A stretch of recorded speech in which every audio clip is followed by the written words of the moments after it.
Assalamualaikum warahmatullahi wabarakatuh.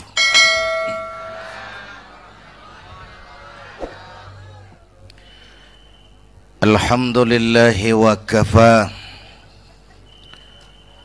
Wassalatu wassalamu ala sayyidina Muhammadinil Mustafa wa ala alihi wa ashabihi ahli sidqi wal wafa, amma ba'du.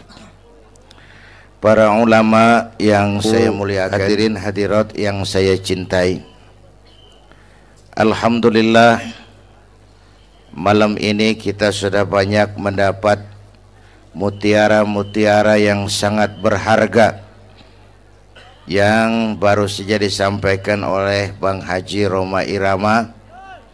Saya yakin besar manfaatnya buat kita semua. Mudah-mudahan apa yang kita dengarkan bisa kita amalkan. Saudara-saudara,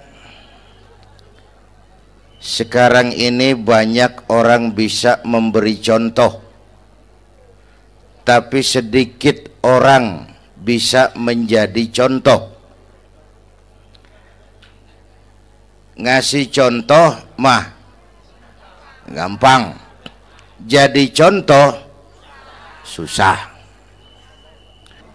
Karena beliau manusia.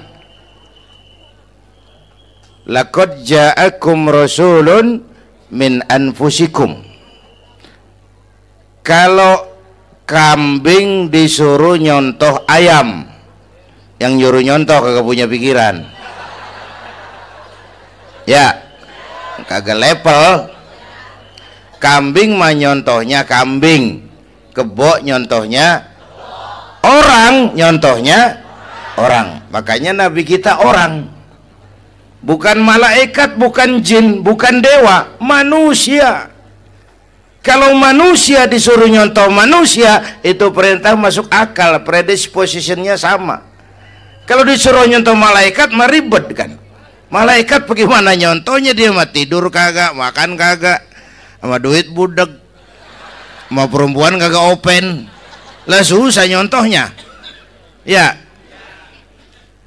Superman tuh biar hebat nggak bisa dicontoh Superman, bagaimana terbangnya, lagian pakai celana dalam di luar ban, nggak bisa dicontoh Superman mah. Nabi kita manusia utuh, cuman sungguh pun manusia, kualitasnya beda.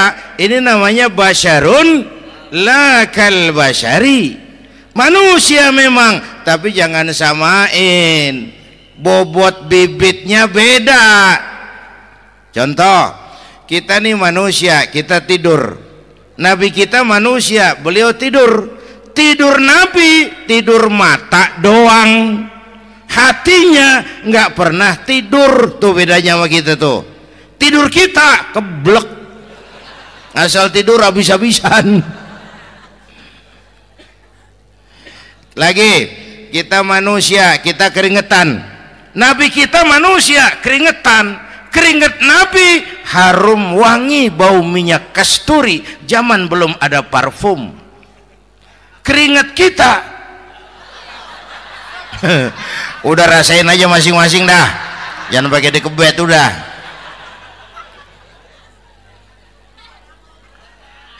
Contoh lagi, kita nih manusia nih, kita beludah nggak? Nabi kita manusia, beliau juga beludah. Ludah Nabi obat, ludah Nabi itu kan waktu mau hijrah kan sama Sayyidina Abu Bakar, sampai di Gua Sur, Sayyidina Abu Bakar bilang, saya turun duluan ke gua ya Rasul. Ngapain? Bersihin gua, takut ada binatang berbisa. Silakan turun. Sayyidina Abu Bakar bersihin gua, bener tuh, tangannya digigit kalajengking, sakit, ngebet, bengkak. Kalajengking Arab ya, emang di Arab kejadiannya. Herem nyaut aja bener. Ditahan aja, udah aman ya Rasul, silakan turun. Lama-lama dalam gua berduaan kelihatan juga Sayyidina Abu Bakar mukanya pucat. Nabi tanya, ma baluka ya Abu Bakar? Abu Bakar kenapa? Nggak apa-apa. Berat meninggalkan Mekah? Enggak. Malas hijrah ke Madinah? Enggak. Takut diubur-ubur Quraisy? Orang kata enggak, itu mah enggak. Loh, kenapa muka kamu pucat? Tangan digigit kalajengking. Ngapa nggak ngomong dari tadi? Saya nggak mau nyusahin Tuhan ya Rasul. Biar saya tahan, asal jangan nyusahin Tuhan. Ah, jangan begitu kau. Sini tanganmu, diambil sama baginda Nabi. Bismillahirrahmanirrahim. Cuh, diludahin, ringkes, sembuh saat itu juga. Ludah Nabi. Pengen tahu kita yang ludahin, bengkak campur koreng.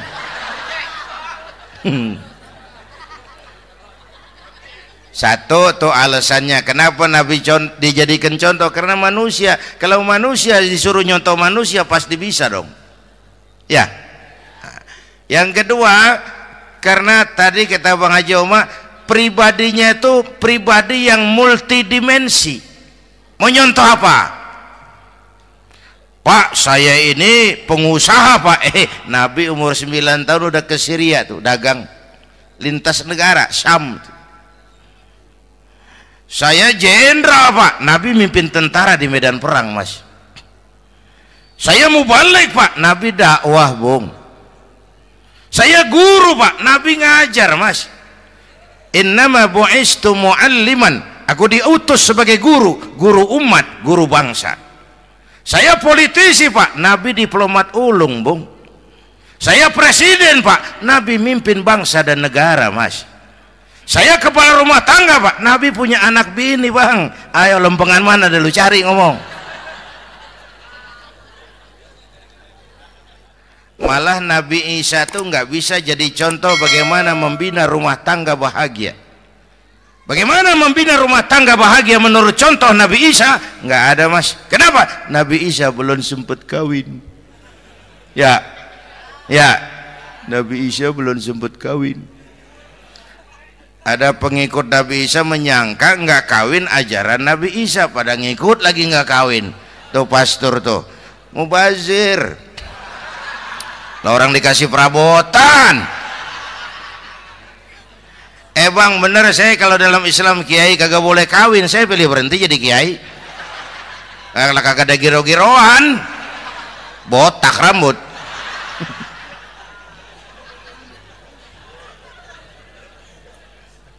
Makanya Bang Haji Oma cerita poligami saya girang banget tadi. Bukan yang ngomong ahlinya soalnya.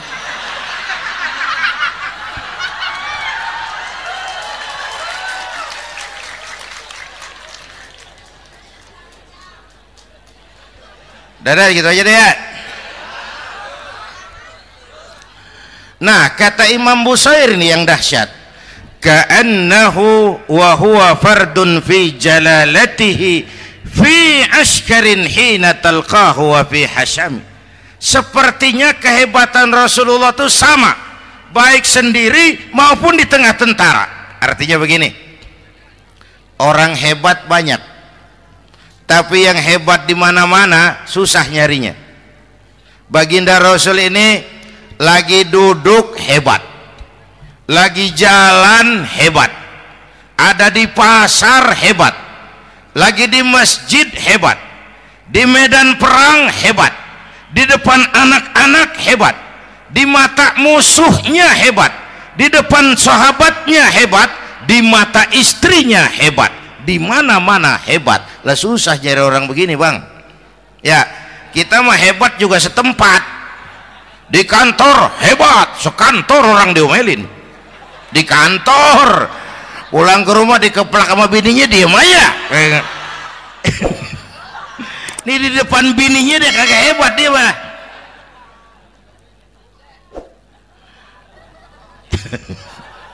Oke, lalu kalau begitu soalnya apa yang mau kita contoh? Saya sampaikan 3 aja. Pertama, Nabi kita ini tokoh yang sejak kecil udah ditempa kesusahan. Bu, tadi kata Bang Haji, Islam mengangkat derajat kaum perempuan. karena perempuan banyak melahirkan orang besar. Lihat Sayyidah Aminah, ibunda baginda Nabi, melahirkan anak pertama tanpa didampingi suami. Meninggal suaminya, sedih hatinya, remuk perasaannya, tapi tegar jiwanya. Dilahirkannya bayi bernama Muhammad, diasuhnya penuh kasih sayang, diantarnya menjadi orang besar dan memang dibesarkan oleh Allah. Itu contoh tuh Bu. Bilangin anak-anak tong, bocah Nabi ngangon kambing tong, sekolah tong, jadi orang gede. Baba lu tibang tamat SD lu sarjana lu, baba lu cuman jadi RT lu jadi camat lu. Biarin malu baba lu, pala jadi kaki, kaki jadi pala, asal lu terus sekolah. Bu, anak sekolahin, gelang doang digedein lu. Nih kan kita Betawi nih pendidikan ngentengin banget kotan. Udah dong, jangan tinggi-tinggi sekolah udah. Ngapa mak? Baba lu kagak sekolah hidup noh. Hidup dong, pun jamu monyet juga hidup. Bu, anak sekolahin.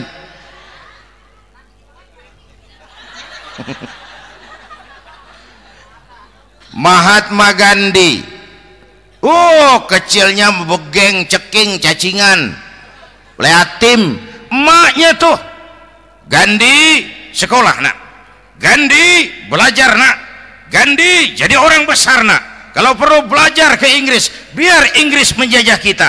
Gak apa-apa kau sekolah ke Inggris, tapi jangan jadi Inggris nak. Jangan pacaran sama bule, jangan sentuh minuman keras. Gandhi jadi orang besar. Mahatma Gandhi tumbuh karena dorongan emak. Mak, udah yatim. James Watt, Kang Bandrek. Emaknya tuh yang dorong tuh jadi orang besar. Belum lagi perempuan yang jadi besar. Di Indonesia ada Kartini, di Jawa Tengah ada Dewi Sartika, di Jawa Barat Dewi Sartika, di Bengkulu ada Fatmawati Soekarno, sang penjahit bendera merah putih. Di Aceh muncul Laksamana Malahayati, disusul kemudian oleh Cut Nyadin, baru kemudian muncul Cut Koko, Cut Meme, Cut, ya udah tak cut lain dah.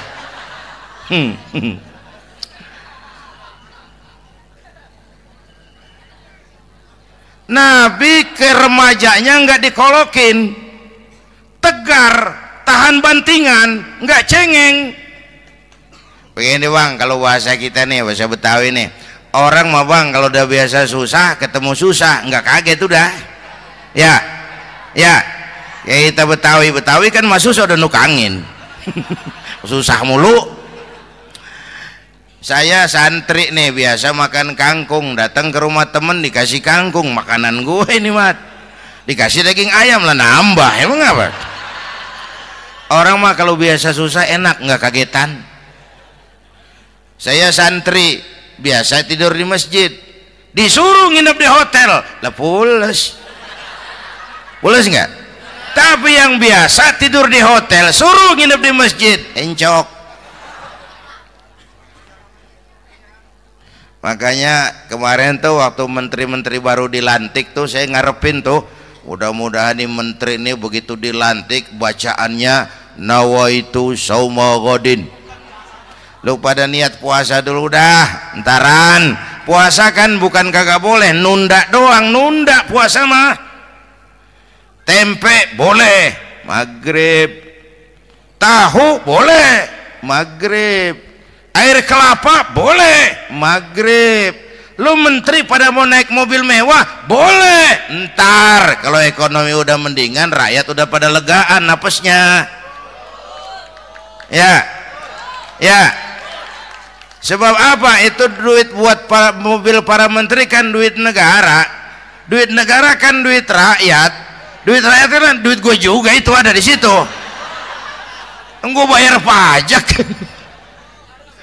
Sayangnya kebanyakan pejabat kita asal dilantik aja bacaannya Allahumma lakasumtu, niat buka puasa. Orang buka puasa kan kemaruk, apa jadi gares? Ya. Bu, jadi benar Islam mengangkat harkat, derajat, martabat kaum perempuan. Kata Bang Haji Umar tadi, dengar nggak tuh? Waktu Nabi ditanya, ya Rasul, siapa yang paling harus saya taati di dunia? Ibumu. Setelah itu, ibumu. Setelah itu, ibumu. Setelah itu, bapakmu. Ibu 3 kali disebut, bapak. Coba pikirin, ibu 3, bapak 1. 1 bapak. Ini bagaimana ngitungnya, ini jadi kerok begini nih ngitung nih.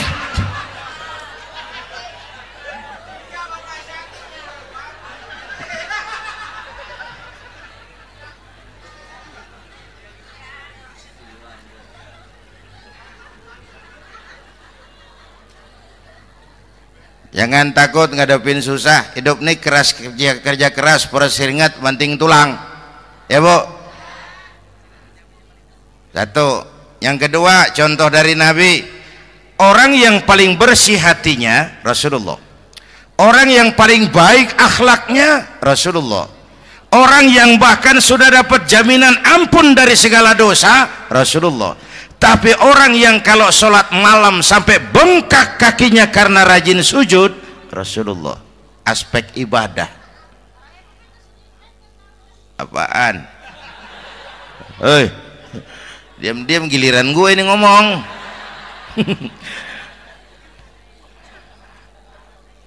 Lo ngomong lagi udah gue pulang. Canda neng. Udah gantian ya. Ya. Apaan urusan? Orang yang dosanya udah dapat jaminan ampun, kalau sholat malam bengkak kakinya karena rajin sujud. Saya tahu di sini juga banyak yang kakinya bengkak. Semurat. Oke. Kira-kira 3 minggu yang lalu saya menghadiri haul akbar Syekh Maulana Malik Ibrahim di Gresik, haul ke-609. Dari situ saya ke Surabaya ikut zikir sama keluarga besar Tarbiyatul Qulub. Waktu zikir saya terkejut, ada kalimat yang dibaca ratusan kali menyentak perasaan saya. Kalimatnya sederhana, kita hafalah, yaitu kalimat Ana Abdullah. Dibaca ratusan kali, Ana Abdullah, Ana Abdullah, Ana Abdullah, Ana Abdullah. Buat saya itu menyentak karena memperteguh komitmen, saya hamba Allah, saya hamba Allah. Ah, itu mah Pak Zainuddin kan biasa, itu mah kita semua juga hamba Allah. Betul.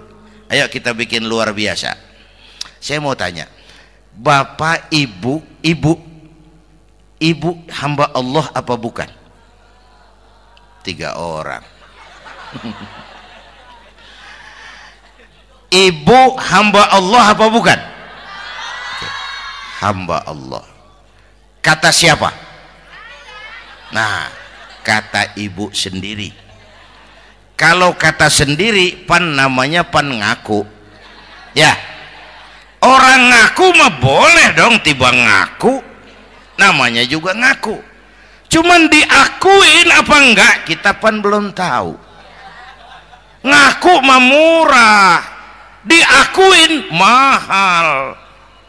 Ya, yang gampang dah. Ibu kenal sama Presiden SBY? Kenal. Presiden SBY kenal sama ibu? Lo ngaku, lo ngaku.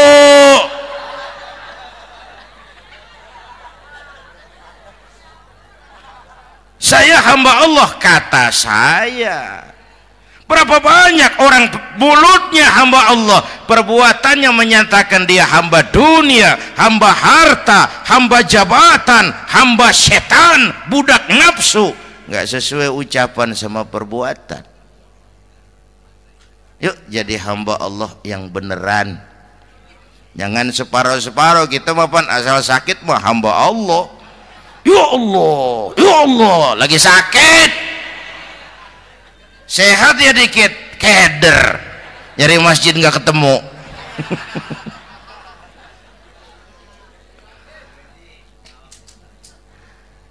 Apalagi kata Bang Haji tadi nih, kita nih kan zaman entertain nih, orang pada pintar bikin bungkusan sekarang Bang, ya abad entertain, orang pada bangun pencitraan. Tadi itu kiai sama dukun tipis bedanya. Dukun pada pasang iklan sekarang, ketik reg. Waduh, sampean lahir hari Selasa, nggak cocok di air, ono di hutan sono, larang udah dagang es jadi berhenti, nggak cocok di air.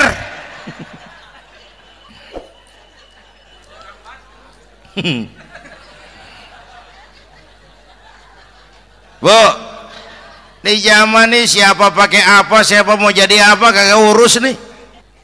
Bapak Ibu hadirin yang saya hormati, dan masyarakat kita ini kayak daun kering. Tahu daun kering? Gampang dikumpulin, susah diikat, berisik, gampang dibakar. Tuh daun kering. Penyakitnya kutil, kurang teliti, cepat heran, gampang kagum. Cepat heran, gampang kagum. Dulu ada tuh satu hari tabrakan di jalan kenceng, buah, korban jatuh belepotan darah, dikerubungin orang banyak. Datang wartawan mengambil gambar dari dekat, susah, orang banyak bener ngerubung. Cari akal nih wartawan, tolong saya dikasih jalan ke dekat korban. Orang nengok semua, saudara siapa? Saya bapaknya korban, katanya. Dia ngaku bapaknya korban. Ya orang minggir semua, minggir, ini ada bapaknya korban. Orang minggir semua, dia maju ke depan korban. Sampai di depan korban, pucat mukanya tuh wartawan. Kenapa? Yang ketabrak anak monyet, Pak. Dia udah kedongan ngaku bapaknya korban.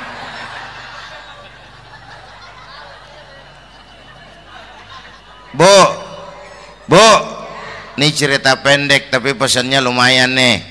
Kalau belum kenal bener mah jangan buru-buru ngakuin.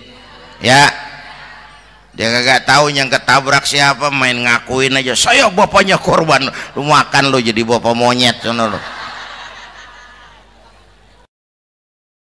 Makanya jagain kampung kita nih, jangan kemasukan yang aneh-aneh ya. Nabi palsu, aliran aneh, ya ini bid'ah, itu bid'ah kuno yang kayak begitu. Capek kita ngurusin begitu, udah kelewatan ya. Yang tahlil mah terusin, yang kagak suka nggak apa-apa, cuman jangan ngomelin yang tahlil. Orang tahlil juga pakai dalil. Yang mabok masih banyak, yang tahlil diomelin. Kita nih kayak kurang kerjaan, akhirnya rame turu-turu kita.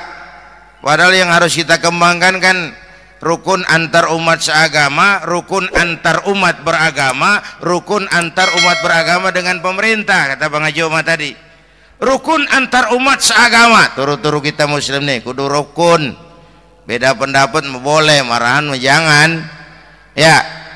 Ya, tangan kanan sama tangan kiri juga beda, cuman rukun. Asal kiri gatal nih, kanan kagak diundang, dia mau datang aja nggak rukin. Nggak ada kiri gatal kanan ngomel, lu garuk aja sendiri, nggak deh mah. Akur ya Bu.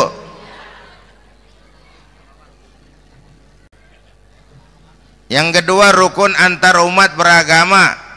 Islam ini rahmatan lil. Yang ketiga rukun antar umat beragama dengan pemerintah. Ini mah kita kan bermasyarakat sama juga sembahyang berjamaah, ada imam ada makmum ya.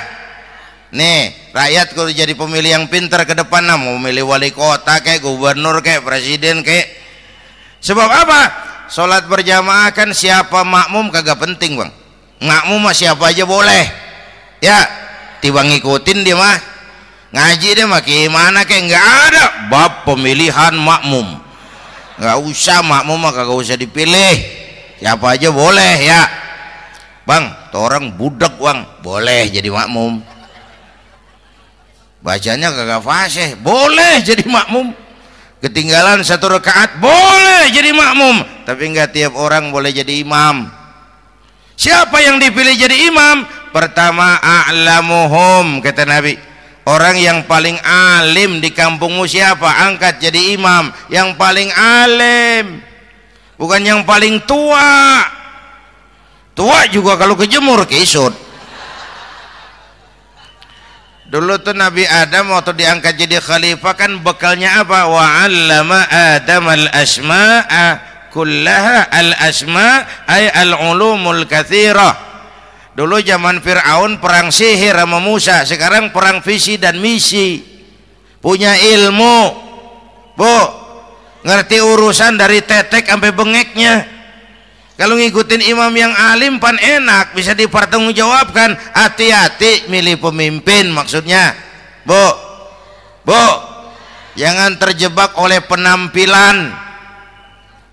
Emas pasti kuning, bener? Apa semua yang kuning pasti emas? Udah paham dulu. Ustadz, kenapa? Di kampung saya ada 2 orang alimnya sama. Yang mana yang jadi imam? Afsahuhum, yang lebih fasih lidahnya. Yang satu alim pelok, yang satu alim kagak pelok. Nah, yang kagak pelok suruh jadi imam. Kenapa? Nggak sah orang fasih bermakmum kepada imam pelok. Ustadz, imam pelok, makmum pelok semua. Sah. Namanya kampung pelok, biarin. Susah diurusin udah itu. Apa sih artinya fasih? Yang enak deh, nyambung. Pegel kalau punya pemimpin kagak nyambung sama rakyat. Ya, rakyat mau yang ngidul deh ngalor, rakyat mau yang ngulon deh ngetan, lah kan capek rakyat, kagak nyambung. Makanya kalau jadi imam pesan Nabi, idza amma ahadukumun nas falyukhaffif.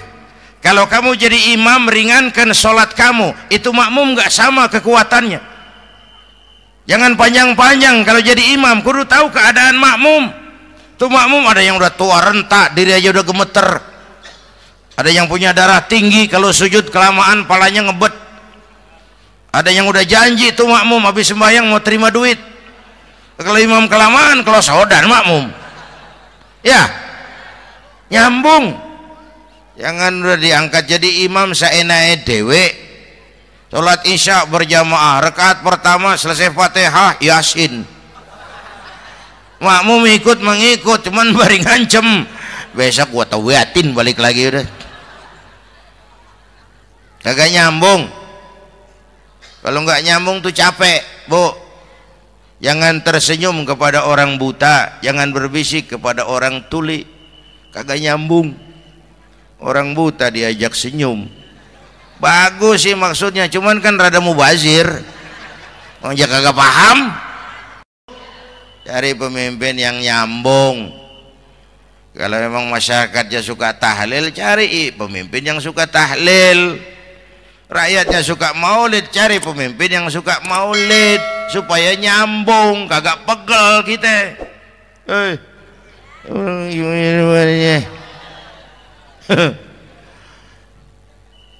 Bapak Ibu hadirin, saya balik urusan kita.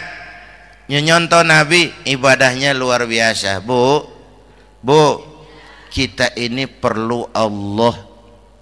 Kita ini perlu Allah. Semua kita perantau di bumi Allah ini. Perantau pasti pulang.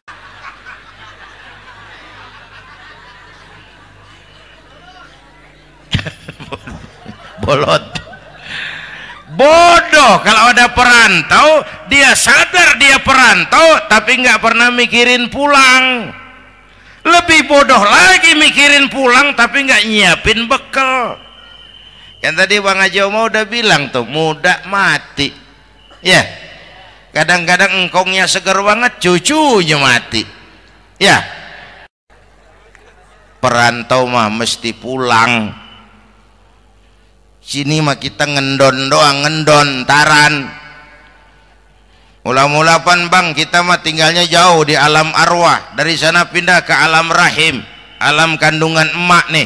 Pernah tinggal di situ 9 bulan tuh, ada yang 2 tahun, yang keluar udah kumisan, kelamaan ngetemnya itu.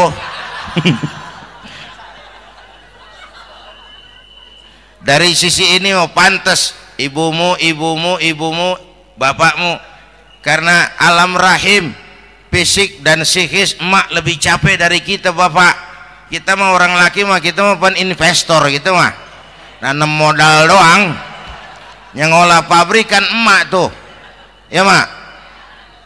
Pabrik. Anak-anakku remaja, pemuda yang hadir, masya Allah, emakmu, emakku, emak kita semua nih, dari mulai ngidamin kita udah kita seksa nih mana. Dari mulai ngidamin kita udah kita seksa emak nih, muntah nggak urus. Mending ada yang dikeluarin mah enak, lega. Ini kagak ada apa-apanya. Bener mak. Yang dipengenin yang kagak musim, lah kan setengah mati lagi urusan.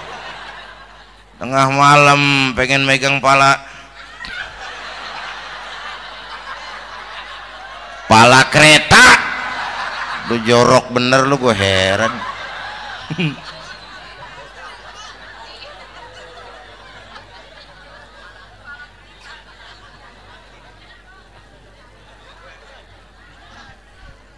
Bapak Ibu hadirin, yang ketiga terakhir, contoh dari baginda Nabi, modal utama perjuangannya adalah akhlak.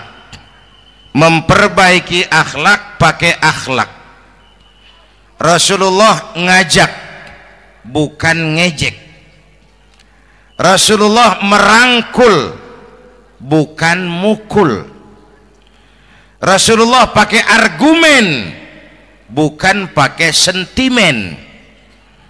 Tujuannya adalah kebenaran, bukan menang-menangan. Prinsip dakwahnya basyiru wala tunaffiru, yassiru wala tu'assiru. Gembirakan orang, jangan ditakut-takutin. Mudahkan urusan orang, jangan dibikin sulit. Di masyarakat memang mendingan rakyat rendah berakhlak tinggi daripada pejabat tinggi berakhlak rendah. Dulu tahun 50-an orang kita kalau pergi haji ke Mekah 6 bulan. 6 bulan tuh orang udah pada lupa aja baru pulang. 6 bulan orang yang ada cuman kapal laut, Mekah Madinah onta, banyak rampok lagi di gurun pasir Baduy itu. Dulu orang tua kita belajar manasik, kalian belajar silat. Sekarang karena kemudahan kemajuan ilmu menciptakan Boeing memotong waktu 5 bulan, orang pergi haji cukup sebulan.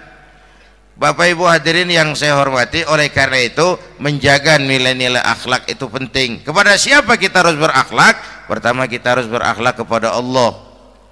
Bagaimana caranya? Jangan menyekutukannya dengan sesuatu pun. Yang kedua, jangan menyembah kecuali hanya kepadanya.